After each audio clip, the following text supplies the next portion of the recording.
Oh, the eyeballs that will be on this one. Tampa Bay on the road to start things off, the Saints hosting. The NFC South season kicking off with a bang. No preseason to give us a preview of Tampa Bay's offense with their new QB in place. Tom Brady takes over, everyone knows his story, so no need to rehash it. Same is true for Rob Gronkowski. They're both joining what was already one of the most prolific offenses of 2019. Most passing yards per game. Pass toward the end zone. Ball. Touchdown Buccaneers. Third most yards per game. 3, 2, 1. He's got a Tampa Bay touchdown. Tied for third most points per game. And 2,000-plus yard receivers in Mike Evans. Fade route toward Evans. He will make the catch. Touchdown Tampa Bay. And Chris Godwin. It is caught. Yes. Touchdown Tampa Bay. All of that, of course, held back by interceptions last year, which is what Brady is expected to cut back on. But don't just assume they're going to light up the scoreboard against the Saints secondary. The Saints D handled the pass pretty well considering how often they were thrown against. Sub-90 passer rating allowed, and they may be even better. Malcolm Jenkins takes over at one safety spot, and another Jenkins, Janoris, will be manning a cornerback spot for the entire year for them. Plus, Cam Jordan helped lead the way to the third most sacks. You get a sack, you get a sack, you get a sack. And the makeup of the group that accomplished that is back. Brady's line was not great when it came to sacks allowed. However, they received a good grade from PFF, indicating some of those may have been Jameis Winston's fault.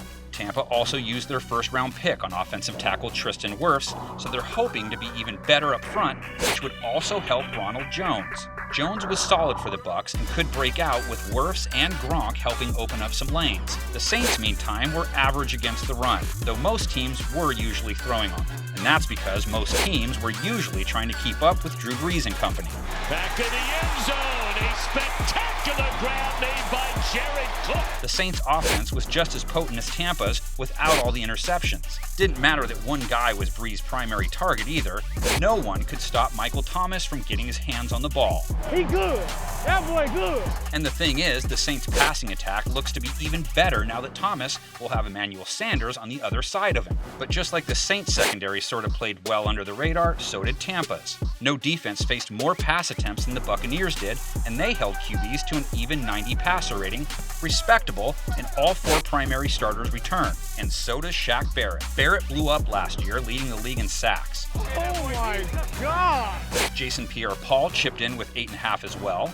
But getting to Brees is not the same as getting to other QBs, and that was no fluke because the Saints' O-line was no joke. 4 of the 5 starters are back, too. They were also instrumental in the ground game. New Orleans averaged 4.3 a carry, and ALVIN KAMARA hit at 4.7 a run. But not sure how often they'll choose to keep the ball on the ground in this one. The Bucs' front was brutal on run games.